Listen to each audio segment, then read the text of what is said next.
दिलेले आहे.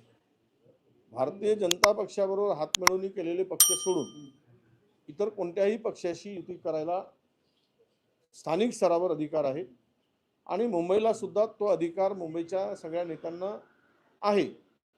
त्यामुळे मला वाटतं की त्यांच्या चर्चा सुरू आहेत आज संध्याकाळपर्यंत किंवा उशिरापर्यंत. यावर काय तो अंतिम निर्णय होईल आणि उद्या आणि परवा 2 दिवस नॉमिनेशन शिल्लक आहेत. मला वाटतं की या सगळ्यामध्ये सकारात्मक चर्चा सुरू आहे. ठीक आहे, जागा वाटपामध्ये आकडेवारीमध्ये इकडे तिकडे काय होऊ शकेल, पण कार्यकर्त्यांच्या भावना लक्षात घेऊन प्रत्येकाने 2 पावलं मागे जाऊन आपण त्या भावनांचा आदर केला पाहिजे असं मला वाटतं. 60 जागा देणं शक्य आहे का पण वंचितला मुंबईमध्ये? नाही, आता ते कोणत्या जागेवर दावा केला मी त्या प्रक्रियेमध्ये नाही आहे. आमच्या मुंबईच्या नेत्यांशी ज्यावेळेस चर्चा माझी होईल त्यावेळेसच मी याबाबत सांगू शकतो. दोन्ही राष्ट्रवादी एकत्र येणार नाही असं राष्ट्रवादीचे प्रवक्ते अंकुश काकडे म्हणतात आहे, पण उद्या मात्र अजित पवार, शरद पवार आणि सुप्रिया सुळे यांची बैठक सुद्धा होत आहे या संदर्भामध्ये. कसं बघता तुम्ही? नाही, आता ते मला त्यांच्या संदर्भात दुसऱ्याच्या घरात काय चाललंय तो डोकावण्याचा अधिकार मला नाही, पण यांच्या चर्चा खूप पुढे गेलेल्या मी ऐकल्या आहे दोनही राष्ट्रवादींच्या. त्यावरून घड्याळावरून लढा की मग ते तुतारीवरून लढा वगैरे त्यांचा तो विषय होता. आणि मला ज्यावेळेस या संदर्भात त्यांच्या बैठका झाल्या त्याच वेळेस आम्ही निर्णय घेतला की जर शरद पवारजी अजित पवारांच्या बरोबर जात असतील तर आपण आपला पक्ष स्वतंत्रपणे लढेल.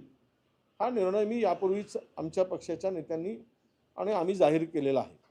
त्यामुळं त्यांनी काय करायचं, त्यांच्याकडे कसं बघायचं तो आमचा अधिकार नाही, तो त्यांच्या कार्यकर्त्यांचा अधिकार आहे त्यांच्याकडे कसं बघायचं. जनता हा सगळा धिंगाणा बघत आहे महाराष्ट्रात. म्हणजे कोण कोणाचा पायपोस कोणाच्या पायात नाही, वाटेल त्या पद्धतीच्या आघाड्या युती हे सगळं काही झालेलं आहे. किचड राजकारणाचा तो चिखल झालेला आहे. त्या चिखलामध्ये सगळ्यांच्या अंगावर डागं पडत आहे आणि किती वाढलं तरी ते चिखलाची डागं काही साफ होतील असं काही दिसत नाही. इतकं खालच्या स्तराचं राजकारण आणि सगळं गोंधळलेली परिस्थिती महाराष्ट्रामध्ये पहिल्यांदा निर्माण झालेली आहे. यापूर्वी परिस्थिती अशी कधीही महाराष्ट्रात नव्हती. महायुतीची घोषणा झाली आहे तरी ठाण्यात मात्र नमो भारत नमो ठाणे असे उल्लेख करून भाजपाचा प्रचार सुरू झालेला आहे ठाणेमध्ये. आता ह्यावर मी काय करू? कोणी नमो म्हणो, कोणी सुमो म्हणो, कोणी रमो म्हणो, तो त्यांचा प्रश्न आहे. कोणाला काय लढायचं आणि करायचं आहे. पण एक आहे की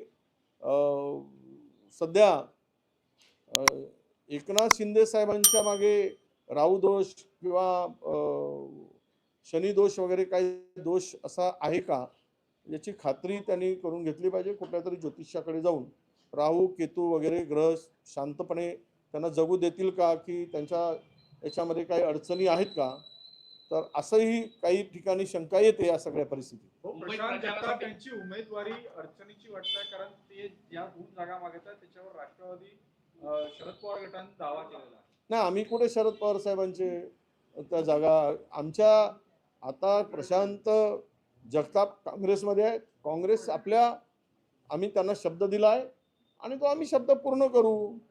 आवश्यकता पडली तर तिकडे द्यायचं नाही द्यायचं तो त्यांचा पक्ष आहे, पण आम्हाला द्यायचा आहे तो आमचा अधिकार आहे. त्यामुळे मला नाही वाटत की काही अडचणी येतील. आवश्यकता पडली तर आम्ही पुन्हा चर्चा करू. पण पवार साहेबांच्या बरोबर राष्ट्रवादीच्या दोन्ही घड्याळ आणि तुतारी एकत्र जर जात असतील मग त्यांना विचारण्याचा अधिकार कुठे आहे आम्हाला, किंवा आम्हाला विचारण्याचा अधिकार त्यांना कुठे आहे? मुंबईत प्रचारासाठी जर योगी आणि मैथिली ठाकूर येणार असेल तर भाजपनं काय केलं असं संजय राऊत. मुंबईत प्रचारासाठी योगी आणि मैथिली ठाकूर जर येणार असेल तर भाजपनं काय केलं असं संजय राऊत. बरोबर आहे ना. स्थानिक निवडणुकामध्ये जर त्या योगींची आवश्यकता आहे आणि गरज आहे तर मग ह्यांचं अपयश आहे. या राज्यामध्ये हे सरकार जे चालवत आहेत तीनही पक्ष हे जनतेच्या परीक्षेत नापास झाले आहेत. त्यामुळं दुसऱ्याला बोलवून दुसऱ्या राज्याच्या मुख्यमंत्र्यांना बोलवून मदत घ्यावी लागते पास होण्यासाठी, हा त्याचा अर्थ आहे.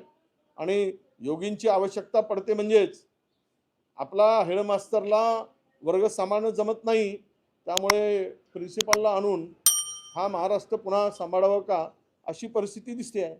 एका पद्धतीने उत्तर भारतीय वोट बँककडे लक्ष केंद्रित करण्याचा भाजप प्रयत्न करते. उत्तर भारतीय सगळे वोट बँक मोठी आहे मुंबईत, कारण नाही, हे निवडणुकीमध्ये भारतीय जनता पक्षाचं ध्रुवीकरणाचं राजकारण तर नेहमीच राहिलं आहे. त्यांना ध्रुवीकरण केल्याशिवाय राजकारण करताच येत नाही किंवा ते यशही मिळू शकत नाही. मी नेहमी म्हणत असतो की त्यांच्यामध्ये मतामध्ये पाळण्यासाठी ते प्रांतीयवाद आणतील, बोट दुसऱ्याकडे दाखवतील, ते धर्मवाद आणतील, बोट दुसऱ्याकडे दाखवतील, ते सगळ्या गोष्टी ते आणतील, सगळ्या प्रकारचे फंडे करून निवडणूक कुठल्याही परिस्थितीत जिंकायचं. आवश्यकता नाही सगळ्यामध्ये जर ते अपयशी ठरताना दिसले तर मग निवडणूक आयोग आहेच फायनल, म्हणजे अंतिम सहकारी कोण असेल निवडणूक जिंकण्यासाठी, तर मग निवडणूक आयोग असेल, त्याचाही वापर करतील. भाऊ, युती अजित पवार यांना ठरवून बाहेर ठेवून कुठेतरी युतीच्या एक स्ट्रॅटेजी दिसत आहे का भाजप, शिवसेना आणि अजित पवार सरकारसाठी? मी यापूर्वी बोललो आहे या संदर्भात.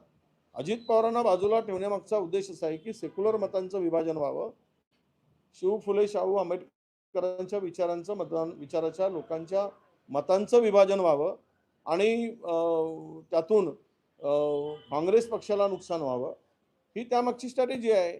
म्हणजे सत्तेमध्ये राहायचं आणि विरोधकांची भूमिका घ्यायची, अशी दुहेरी भूमिकेतून उभे करण्याचं काम, म्हणजे नायकही करायचं आणि खलनायकही करायचं. एकाच पिक्चरमध्ये दोन रोल, तोच ड्रेस बदलवायचा, त्याला हिरो करायचा, दुसरा ड्रेस घालून त्याला खलनायक करायचा. अशी पद्धत भाजपाची सध्या अजित पवारांच्या संदर्भात दिसते आहे. सगळ्यात महत्त्वाचा झाला आता खूप झालं. चंद्रपूर